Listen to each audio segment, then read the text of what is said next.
Глава 1. Сакуала просветления. Я не знаю, где и когда умру на этот раз, но знаю, где и когда умирал я в последний раз перед тем, как родиться в 1906 году для жизни в России. Конечно, это знание не имеет общего значения и может интересовать только тех, кто способен отнестись с доверием к моим свидетельствам и кто чувствует притом кармическую связь с моей судьбой. Но мое знание некоторых этапов пути между предпоследним моим существованием и текущим, по своему объективному интересу, шире. Я могу и должен рассказать о самом существенном из того, что мне удалось постепенно припомнить. Впрочем, лучше сказать, не мне удалось, а мне помогли припомнить. Я встречал иногда людей, обладавших вот такой приоткрытостью глубинной памяти. Но ни один из них не решался говорить об этом почти ни с кем. О попытках же запечатлеть эти воспоминания в письменной форме ни у кого не возникало даже смутного помысла. Виной тому была уверенность, что подобные признания могут вызвать только насмешку и естественная душевная стыдливость, восстающая против вынесения на суд чужих и чуждых людей того, что интимно, неприкосновенно и в то же время недоказуемо. Очень долгое время так смотрел на дело и я. Да и теперь предпринимаю подобную попытку без малейшей отрады.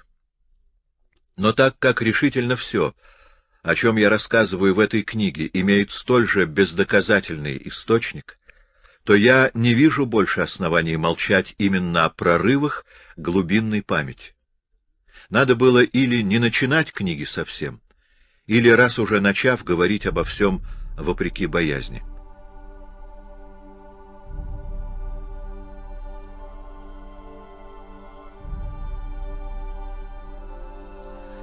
Последняя смерть моя произошла около 300 лет назад, в стране, возглавляющей другую, очень древнюю и мощную метакультуру. Всю теперешнюю жизнь с самого детства меня томит тоска по этой старой родине.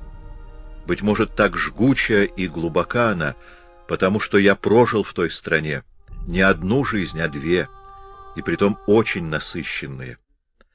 Но, уходя из Энрофа 300 лет назад, я впервые за весь мой путь по Шаданакару оказался свободным от необходимости искупляющих посмертных спусков в глубину тех слоев, где страдальцы развязывают, иногда целыми веками, даже тысячелетиями, кармические узлы, завязанные ими при жизни. Впервые я успел и смог развязать узлы еще в Энрофе, долгими мучениями и горькими утратами оплатив совершенные в молодости срывы и ошибки.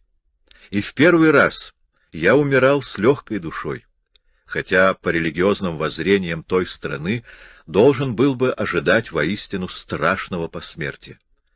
Но я уже знал, что исключением из касты и 40-летней жизнью среди париев я искупил все.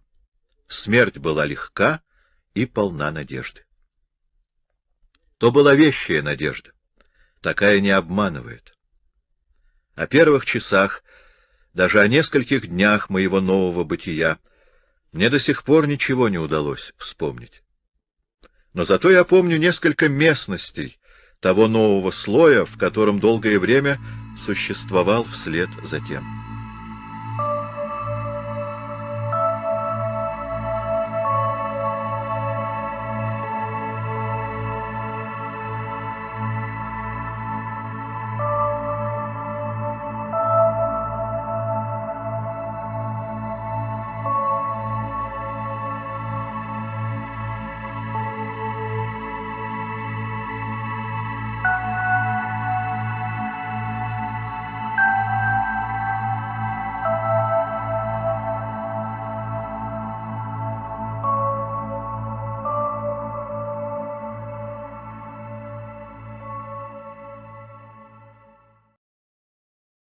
Единый для всех метакультур этот слой, однако, очень пестр.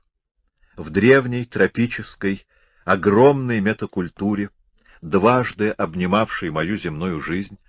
Он был похож на ее природу в Энрофе, но мягче, без крайностей ее жестокости и великолепия, без неистовых тропических ливней и губительной сухости пустынь. Я помню, как белые башнеобразные облака, необыкновенно мощных и торжественных форм, стояли почти неподвижно над горизонтом, вздымаясь до середины неба. Сменялись дни и ночи, а гигантские лучезарные башни все стояли над землей, едва меняя очертания.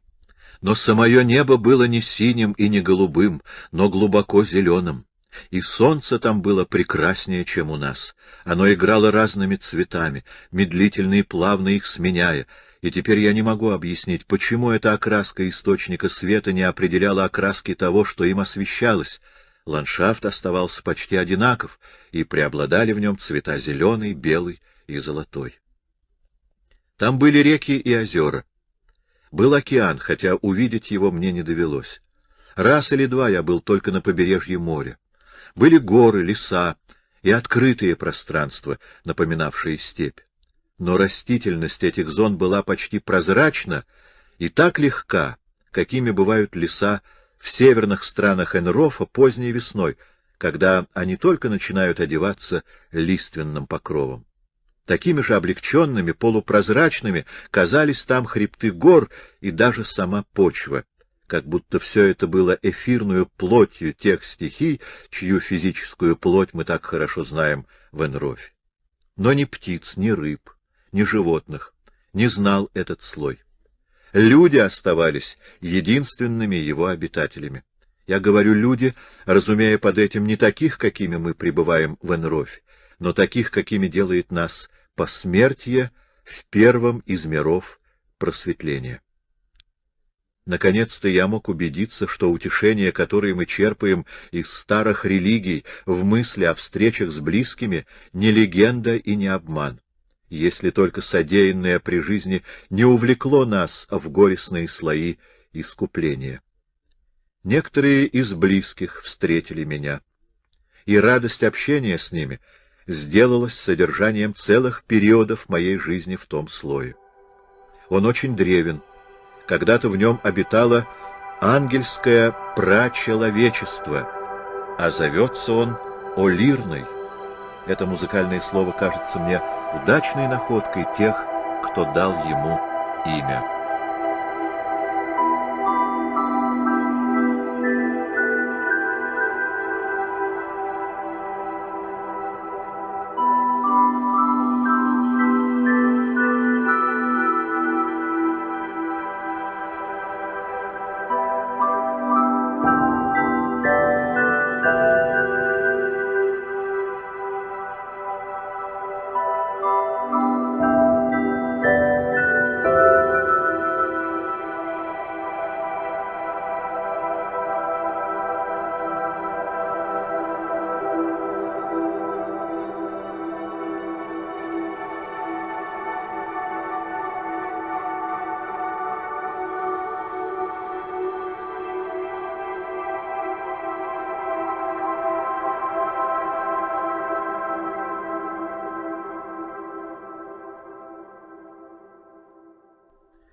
Общение с близкими не содержало никакой мути, горечи, мелких забот или непонимания, омрачающих его здесь.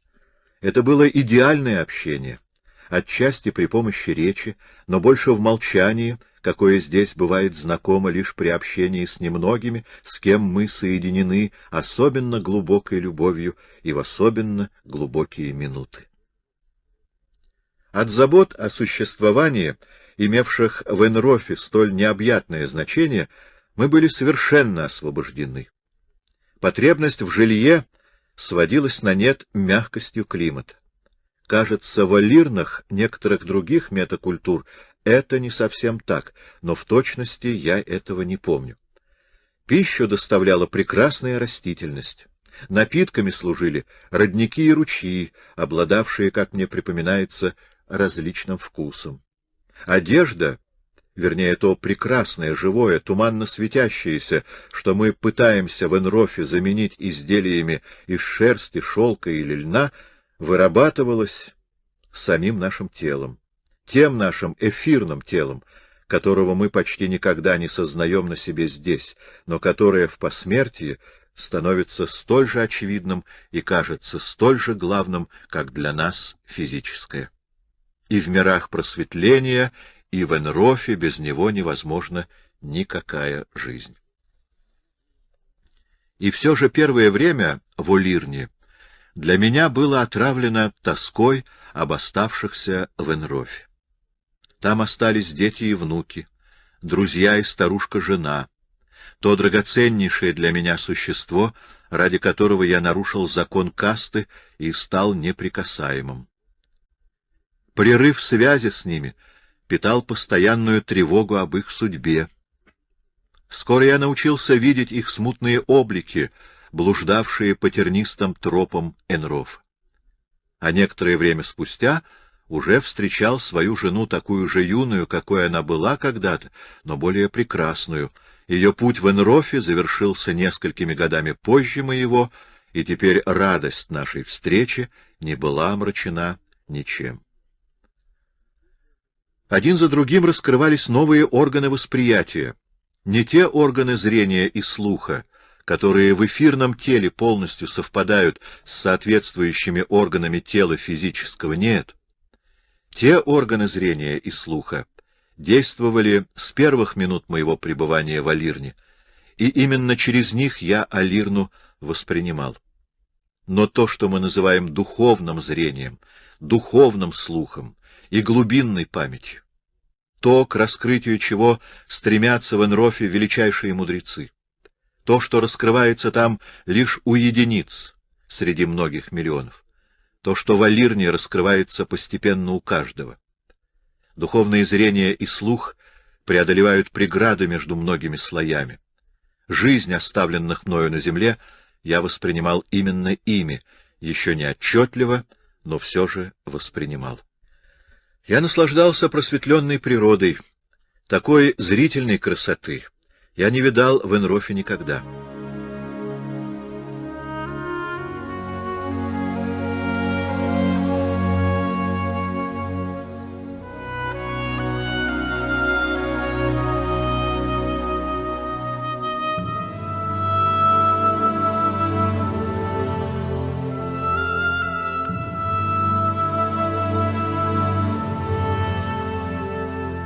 Но странно, в этой природе мне не хватало чего-то, и скоро я понял, чего.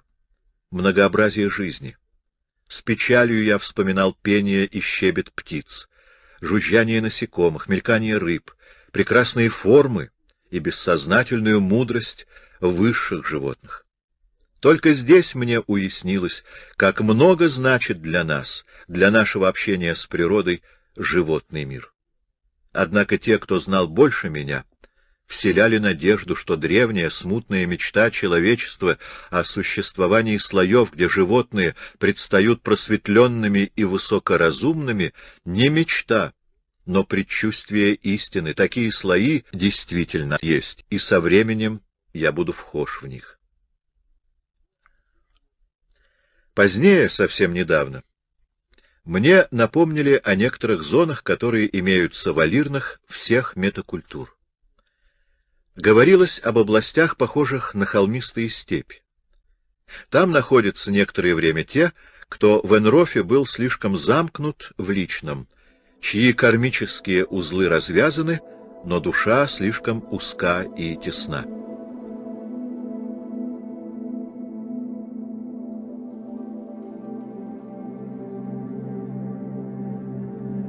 Теперь, среди прозрачных, тихих холмов, под великолепным небом, ничто не препятствует им восполнять этот ущерб, принимая в себя лучи и голоса космоса и раздвигая границы своего расширяющегося «я».